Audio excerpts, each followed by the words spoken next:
Renungan Harian Katolik, Rabu 4 Mei 2022. Tuhan menempa dan memurnikan kita melalui peristiwa yang tidak kita inginkan.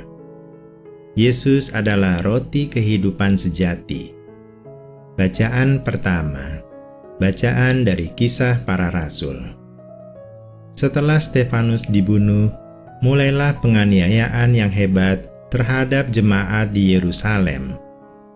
Mereka semua kecuali rasul-rasul tersebar ke seluruh daerah Yudea dan Samaria. Orang-orang saleh menguburkan mayat Stefanus serta meratapinya dengan sangat. Tetapi Saulus berusaha membinasakan jemaat itu. Ia memasuki rumah demi rumah dan menyeret laki-laki dan perempuan keluar, lalu menyerahkan mereka untuk dimasukkan ke dalam penjara. Mereka yang tersebar menjelajah seluruh negeri sambil memberitakan Injil. Filipus pergi ke suatu kota di Samaria dan memberitakan Mesias kepada orang-orang di situ. Ketika orang banyak itu mendengar pemberitaan Filipus dan melihat tanda-tanda yang diadakannya, mereka semua dengan bulat hati menerima apa yang diberitakannya itu. Sebab dari banyak orang yang kerasukan roh jahat, keluarlah roh-roh itu sambil berseru dengan suara keras. Dan banyak juga orang lumpuh dan orang timpang yang disembuhkan. Maka sangatlah besar sukacita dalam kota itu. Bacaan Injil.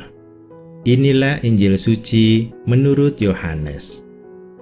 Di rumah ibadat di Kapernaum, Yesus berkata kepada orang banyak, "Akulah roti hidup. Barang siapa datang kepadaku, ia tidak akan kelaparan lagi. Dan barang siapa percaya kepadaku, ia tidak akan haus lagi. Tetapi aku telah berkata kepadamu, sungguh pun kamu telah melihat aku, kamu tidak percaya. Semua yang diberikan Bapa kepadaku akan datang kepadaku, dan barang siapa datang kepadaku, ia tidak akan kubuang. Sebab aku telah turun dari surga, bukan untuk melakukan kehendakku, tetapi untuk melakukan kehendak Dia yang telah mengutus aku. Dan inilah kehendak Dia yang telah mengutus aku, yaitu supaya dari semua yang telah diberikannya kepadaku, jangan ada yang hilang, tetapi supaya kubangkitkan pada akhir zaman. Sebab inilah kehendak Bapa-Ku, yaitu supaya setiap orang yang melihat Anak dan yang percaya kepadanya beroleh hidup yang kekal, dan supaya Aku membangkitkannya pada akhir zaman." Renungan. Inti dari pembacaan kitab suci hari ini adalah 1. Tuhan menempa dan memurnikan kita melalui peristiwa yang tidak kita inginkan. Stefanus dibunuh orang-orang Yahudi atas tuduhan palsu, menghujat Allah, dan menghina bait Allah. Pada saat meregang nyawa, Stefanus masih sempat berdoa agar Tuhan tidak menanggungkan dosa ini atas para pembunuhnya. Iman Stefanus akan kebenaran sejati Yesus Kristus melahirkan pengampunan dan pengharapan. Sesungguhnya kematian Stefanus tidak sia-sia. Ini merupakan bagian dari rencana Tuhan dalam misi pengembangan gereja Tuhan. Melalui pemurnian hati, para rasul lainnya seperti Filipus tetap tidak gentar memberitakan Injil, tetap aktif menyembuhkan orang sakit, dan mengusir roh jahat di dalam nama Yesus.